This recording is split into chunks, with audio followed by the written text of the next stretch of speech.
राजस्थान में आंदोलनों की आग यदाकदा धधकती ही रहती है, लेकिन एक ऐसी आग भी धधकी थी जिसमें अब तक 73 लोग अपनी जान गंवा चुके हैं। आज उस आंदोलन की बरसी है जिसमें अब तक प्रदेश के 73 गुर्जरों ने अपनी आहुति दी थी।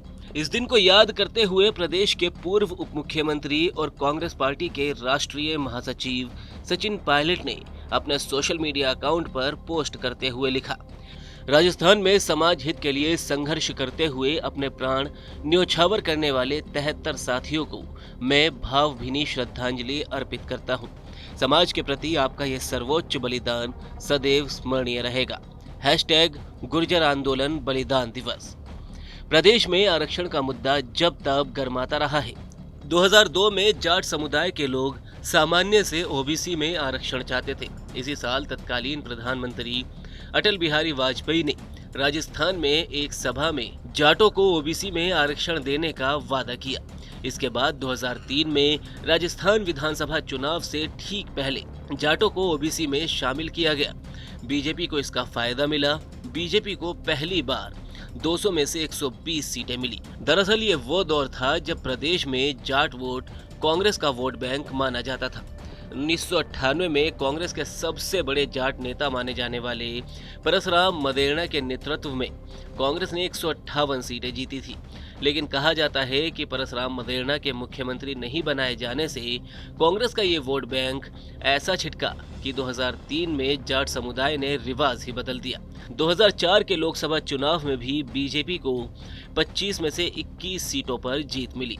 जाट समुदाय को मिले फायदे और उसके चुनावी नतीजों के असर के बाद प्रदेश में अब गुर्जर समुदाय ने भी आरक्षण की मांग करते हुए 2006 में आंदोलन की राह पकड़ ली। गुर्जरों के नेता बने कर्नल किरोड़ी सिंह बैंसला ने गुर्जरों के लिए ओबीसी के बाहर एसटी वर्ग में आरक्षण मांगा।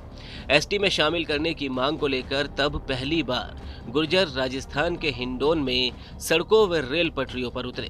इस गुर्जर आंदोलन के बाद तत्कालीन राज्य सरकार ने एक कमेटी बनाई, लेकिन गुर्जरों को आरक्षण देने के लिए कोई सकारात्मक नतीजा नहीं निकल पाया। तत्कालीन वसुंधरा राज्य सरकार के गुर्जरों को आरक्षण देने पर विचार करने के लिए कमेटी बनने के बाद कुछ समय के लिए वे शांत जरूर हुए, लेकिन चुप नहीं बैठे। कोई एक्शन न होने से नाराज गुर्जरों ने 21 मई 2007 को फिर से आंदोलन का ऐलान किया। इस बार आंदोलन के लिए पीपलखेड़ा पाटोली को चुना गया। यहाँ से होकर गुजरने वाले राजमार्ग को जाम कर दिया गया।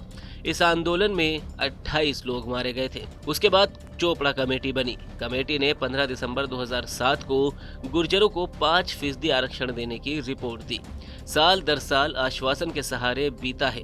गुर्जरों ने अपने पक्ष में सरकार को न देखकर फिर से आंदोलन शुरू कर दिया।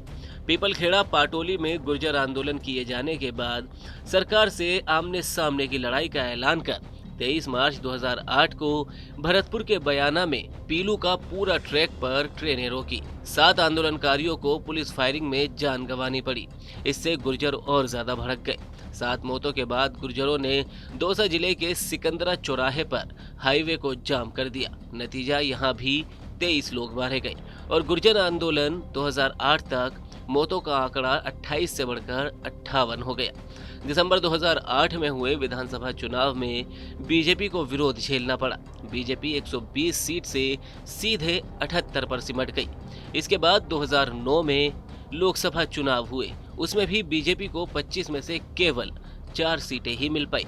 2008 में कांग्रेस की गहलोत सरकार सत्ता में आई और उसने 30 जुलाई 2009 को 5% आरक्षण दिया, लेकिन मिला उसका केवल 1% ही, क्योंकि इससे ज्यादा देने पर कुल आरक्षण 50% से ज्यादा हो रहा था। इसके बाद 24 दिसंबर 2010 को फिर से गुर्जर आंदोलन हुआ। इस बार भी मुख्य केंद्र भरतपुर जिले की बयाना तहसील का गांव पीलू का पूरा रहा।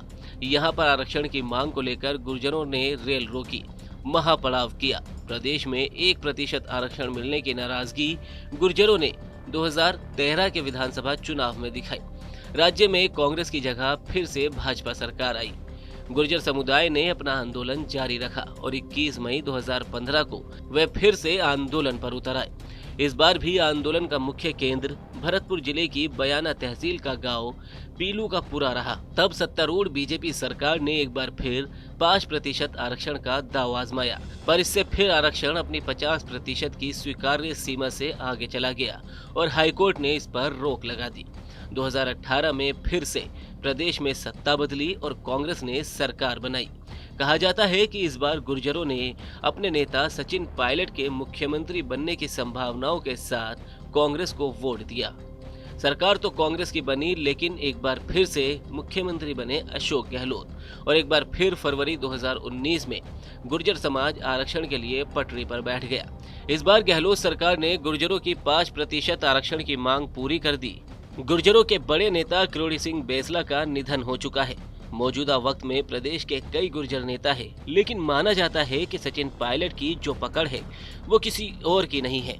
इसका असर 2024 के लोकसभा चुनाव में भी देखने को मिला, जब गुर्जर बाहुल्य इलाके वाली सभी लोकसभा सीटें कांग्रेस के खाते में गई।